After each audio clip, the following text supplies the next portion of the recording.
Hi hello నమస్తే welcome back to our channel. అందరూ ఎలా ఉన్నారండి? నేనైతే చాలా బాగున్నాను. నేను మొన్న సర్జరీ గురించి ఒక వీడియో చేశాను కదండి. ఆ వీడియో అయితే చాలామంది చూశారు. మీలో చూసిన వాళ్ళు ఎవరైనా సరే, ఆ వీడియో చూసిన వాళ్ళు ఎవరైనా సరే చాలా జాగ్రత్తలు తీసుకోండి. ఆ వీడియోలో నేను మీకు చాలా విషయాలు అయితే చెప్పానండి.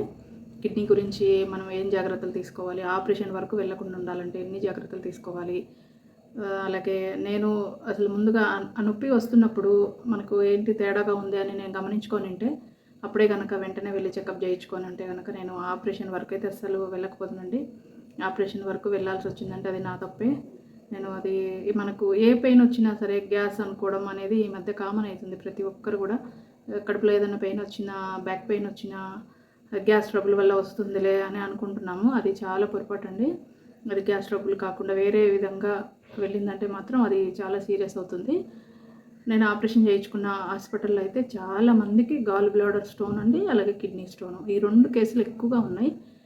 కిడ్నీలో స్టోన్ మెయిన్ ఎక్కువగా మనకి రావడానికి కారణం వాటర్ తక్కువగా తీసుకోవడము ఒకటే, అలాగే మనం టైంకి నిద్రపోకపోవడం వల్ల కూడా వస్తాయంటండి. నైట్ మనం తొందరగా నిద్రపోయినప్పుడు ఆ కిడ్నీ అనేది దాని వర్క్ చేసుకుంటుందంటండి. అవి క్లీన్ చేసుకోవడము, ఎలాంటి డస్ట్ లేకుండా అంతా కూడా క్లీన్ చేసుకుంటుందంట. మనం లేట్ నైట్ నిద్రపోతాం, అలాగే లేట్ నైట్ ఫుడ్ తీసుకోవడం వల్ల అది డైజెషన్ అవ్వక ఫ్యాట్ లాగా అయిపోయి అక్కడ స్టోన్ లాగా అది ఫామ్ అయిపోతుంది.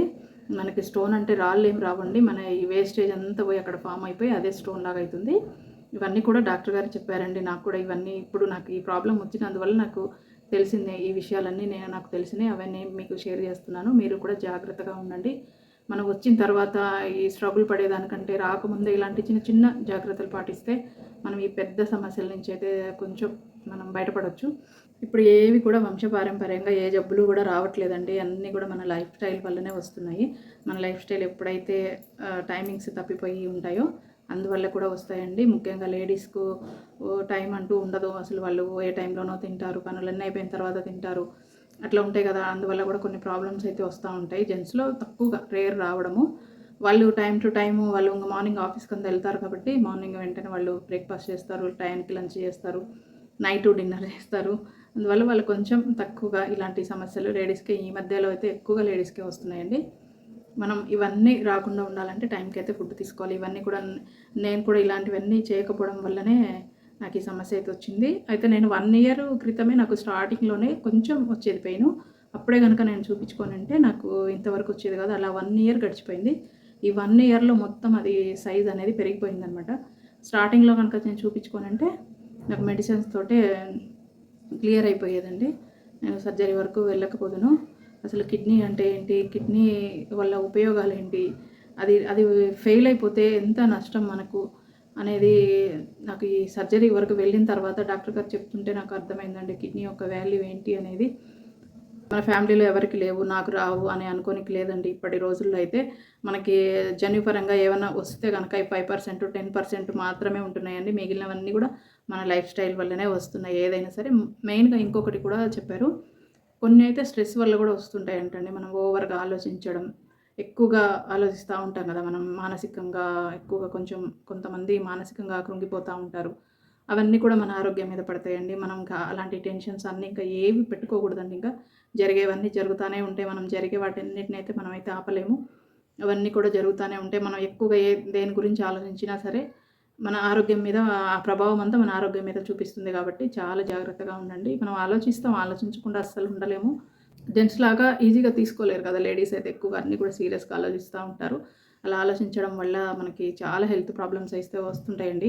నాకైతే మెయిన్ థైరాయిడ్ అయితే నాకు స్ట్రెస్ వల్లే వచ్చింది. ఎక్కువగా ఆలోచించి అలా వచ్చిందండి. అది కొంచెం ఇప్పుడు కొంచెం కంట్రోల్లో ఉంటుంది. ఇబ్బంది ఏం లేదు. దానివల్ల నేను డైలీ మెడిసిన్ అయితే తీసుకుంటున్నాను. అదైతే ప్రాబ్లం ఏం లేదు, నార్మల్గానే ఉంది. నేను 6 మంత్స్కి ఒకసారి థైరాయిడ్ చెకప్ కూడా చేయించుకుంటూ ఉంటాను. ఇంకా షుగర్, బీపీ ఇట్లాంటివి అయితే నాకు ఏ ఆరోగ్య సమస్యలు అయితే లేవండి. మొన్న మెయిన్ ఇది కూడా నా తప్పు వల్లే వచ్చింది. నేను పెయిన్ వచ్చినప్పుడు వెంటనే చూపించుకొని అంటే నాకు ఇంతవరకు అయ్యేది కాదు. కానీ మా హస్బెండ్ అప్పుడైనా సరే ఆయన ఫోర్స్ వల్ల నేను వెళ్ళి స్కానింగ్ చేయించుకోవడం వల్ల అదైనా నాకు తెలిసింది. ఆ రోజు డాక్టర్ గారు అయితే నాకు స్కాన్ చేసేటప్పుడు ఏమన్నా పెయిన్ ఉందమ్మా నీకు, ఎక్కడన్నా పెయిన్ వస్తుందా అని కూడా అడిగారు నన్ను. కానీ నేను అది గుర్తు రాలేదు నాకు ఆ టైంకి. ఆ పెయిన్ వస్తుంది కదా నాకు లేదండి, ఏం రావట్లేదండి అని చెప్పి. అంటే అది రెగ్యులర్గా వస్తే చెప్పేదాన్నేమో, అది ఎప్పుడో 2 మంత్స్కి ఒకసారి వస్తుంది కాబట్టి నాకు అదేముందిలే చెప్పడము అని అనుకున్నాను నేను. అది గ్యాస్ ట్రబుల్ వల్ల కదా! అదేముంది ఇప్పుడు స్కానింగ్‌లో తెలిసిపోయిద్ది కదా! నేను చెప్పినా చెప్పకపోయినా డాక్టర్ గారికి తెలుస్తది కదా! అని ఆలోచించుకుంటూ అలా పడుకొని పోయాను. ఇంకా డాక్టర్ గారు చూసారు గానీ, స్కాన్ చేశారు. బానే చేశారు గానీ, ఆయన గాల్ బ్లాడర్ స్టోన్ ఒక్కటే కనుక్కున్నారు. ఈ కిడ్నీలో స్టోన్ మాత్రం కనుక్కోలేకపోయారు. మళ్ళీ మేము ఇంకొక హాస్పిటల్‌కి ఈ గాల్ బ్లాడర్ దాని గురించి ఇంకొక హాస్పిటల్‌కి వెళ్ళడం వల్ల వాళ్ళు మళ్ళీ డెప్త్‌గా స్కాన్ చేసేసరికి కిడ్నీలో స్టోన్ ఉంది. నీకు ఈ కిడ్నీ స్టోన్ వల్లనే పెయిన్ వస్తుందని చెప్పారు వాళ్ళు. ఈ స్కాన్ చేసే డాక్టర్స్ కూడా డెప్త్‌గా చేయండి. లేకపోతే అసలు ఇవి ఏవన్నా ఉన్నాయి. ఇప్పుడు గాల్ బ్లాడర్‌లో నాకు స్టోన్ ఆయన కనుక్కున్నారు కాబట్టి నేను మళ్ళీ ఇంకొక హాస్పిటల్‌కెళ్ళి స్కాన్ చేయడం వల్ల కిడ్నీ స్టోన్ అనేది బయటపడింది. ఇప్పుడు ఆ ఫస్ట్ స్కాన్ చేసిన డాక్టర్ గారు ఈ గాల్ బ్లాడర్ స్టోన్ కూడా కనుక్కోకపోతే నేను గనక కనుక్కోకపోతే నేను మళ్ళీ ఇంకొక హాస్పిటల్‌కి వెళ్ళకపోదును. మళ్ళీ స్కాన్ చేయించకపోదును. ఆ కిడ్నీలో స్టోను అలాగే ఉండేది. గాల్ బ్లాడర్‌లో స్టోన్ అలాగే ఉండేది. మొత్తం క్లియర్ నార్మల్ అని రాసేశారు రిపోర్టు. ఓన్లీ గాల్ బ్లాడర్‌లో స్టోన్ ఒక్కటే ఉంది. వేరే ఏ ప్రాబ్లమ్ లేదు అని చెప్పి నాకు ఫైల్ అయితే ఇచ్చారండి. నాకు ఆ స్టోన్ కూడా ఎందుకొచ్చింది ఏంటి ఇంక అట్లా దాని గురించి కూడా కొంచెం ఆలోచిస్తూ ఉన్నాననమాట. నేను వద్దు నాకు ఏ ట్రీట్మెంట్ వద్దు. నేను వేరే ఇంకేమైనా ఆయుర్వేదిక్ కానీ ఏదైనా చేస్తా అంటే మా హస్బెండ్ అస్సలు ఒప్పుకోలేదు. ఇవన్నీ మనం ఈ మంత్రాలన్నీ వేసేసరికి ఇది పెద్దదయిపోయి సీరియస్ అయిపోయిద్ది. నువ్వు ఆయుర్వేదిక్‌లో వద్దు ఏమొద్దు. ఇమ్మీడియేట్‌గా ఇంకొక డాక్టర్ గారినైతే కలవాలని చెప్పేసి ఆయన కోయంబత్తూర్ తీసుకెళ్లారు. అక్కడ వాళ్ళు స్కాన్ చేసి నీకు ఈ పెయిను గాల్ బ్లాడర్ వల్ల కాదు. ఈ కిడ్నీ స్టోన్ అని చెప్పి వాళ్ళైతే నిర్ధారించేశారండి. మీరు ఎక్కడికైనా వెళ్ళి చేయించుకోండి. మీకు కిడ్నీలో స్టోన్ ఉందని చెప్పారు. ఇంకా ఆ తర్వాత మళ్ళీ హైదరాబాద్ రావడం, అక్కడ మళ్ళీ టెస్టులు చేయడం, సిటీ స్కాన్ చేశారు.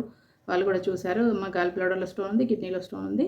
2 ఒకటేసారి చేసేస్తాము అని చెప్పారు. ఇంక సరే అని 2 చేయించేసుకున్నానండి. ఇప్పటికైతే ఇబ్బందయితే ఏమీ లేదు.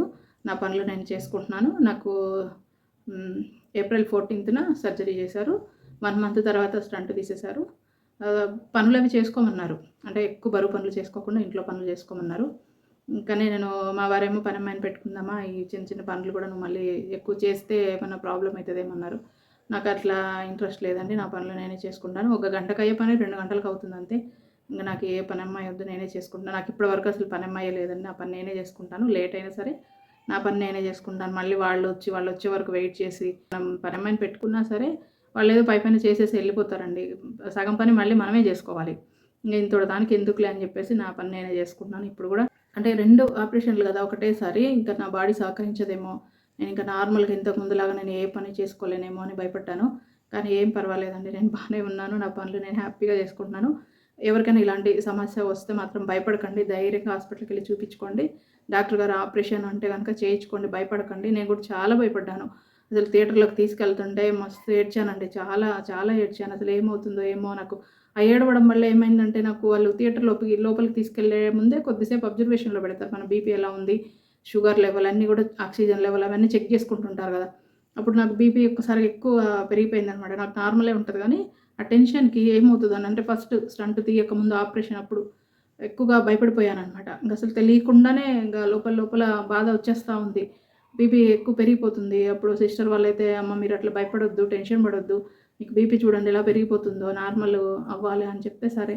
ఇక నాకు నేనే ఏం పర్వాలేదు, ఏం పర్వాలేదు అనుకుంటా ఉన్నాను. నార్మల్ అయిపోయాననమాట. మన బాడీ అంతా కూడా ఫ్రీ అవ్వాలి. లేదంటే మళ్ళీ మనకు ఎక్కువగా టెన్షన్ పెట్టుకుంటే ఆ సర్జరీలో స్ట్రోక్ రావడం ఇంకేవో రకరకాలు అవుతుంటాయి కదా! అందువల్ల నేను కొంచెం భయపడి వద్దు నాకేమవ్వదు అనుకుంటూ ప్రశాంతంగా ఉన్నానండి. ఆ తర్వాత బీపీ నార్మల్‌కొచ్చేసింది. ఇంక సర్జరీకి అయితే తీసుకెళ్ళిపోయారు. అంతా కూడా మంచిగానే దేవుడి దయ వల్ల, ఏడుకొండల స్వామి వల్ల అన్నీ మంచిగానే జరిగింది. నేను క్షేమంగా ఇంటికైతే వచ్చాను. నా పనులైతే నేను చేసుకుంటున్నాను. ఇంట్లో వాళ్ళు కూడా నాకు చాలా సపోర్ట్‌గా ఉన్నారండి.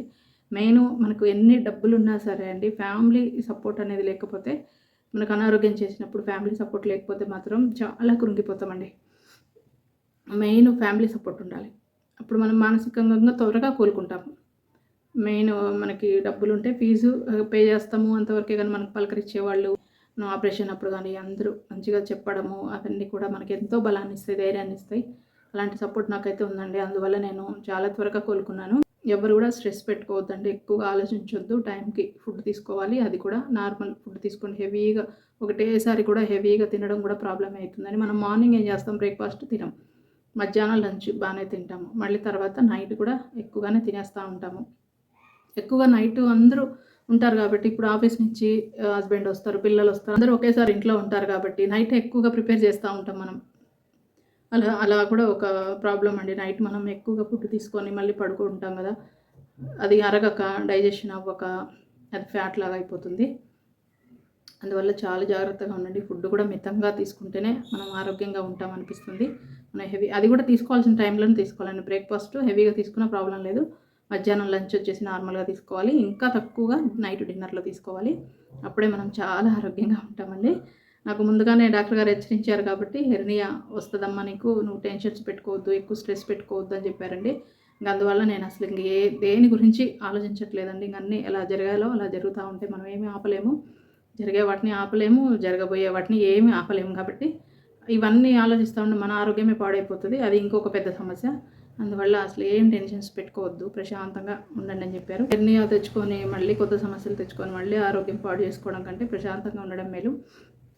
నాకు మంచి టైం పాస్, అలాగే మానసిక ప్రశాంతత కలిగించేది మాత్రం నాకు పాత సినిమాలండి. పాత సినిమాలంటే చాలా ఇష్టం నాకు. అవి పెట్టుకొని చూస్తూ ఉంటాను. నేను ఈరోజు టీవీలోనే వేశాను. తోటరాముడు సినిమా వేశారు. ఆ సినిమా నేను వినుకుంటూ పనులన్నీ ప్రశాంతంగా చేసుకుంటున్నానండి.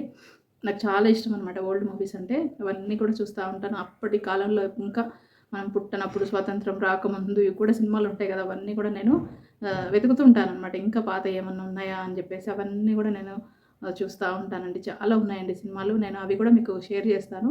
నేను అవి చూసుకుంటూ, అలాగే పనులు చేసుకునేటప్పుడు కూడా ఒక మంచి మూవీ పెట్టుకొని అది వినుకుంటూ పని చేసుకుంటానండి. ఇంక నేను ప్రస్తుతానికైతే ఇలా ప్రశాంతంగా ఉండి నాకు ఛానల్ అయితే స్టార్ట్ చేసుకున్నాను కాబట్టి, ఈ ఛానల్ రన్ చేసుకుంటూ ఇంట్లో పనులు చేసుకుంటూ ప్రశాంతమైన జీవితమే గడపాలనుకుంటున్నాను.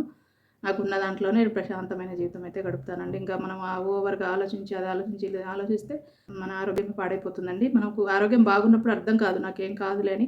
కానీ ఇట్లా హాస్పిటల్ సిచ్యువేషన్ వచ్చిందంటే మాత్రం ఇంకా అసలు ముందు ఆరోగ్యం బాగుంటే చాలే, అది చేద్దాం ఇది చేద్దాం, ఇప్పుడు అవన్నీ ఏం అవసరం లేదు, ముందు ఆరోగ్యం బాగుంటే చాలే అనే అనిపిస్తూ ఉందండి.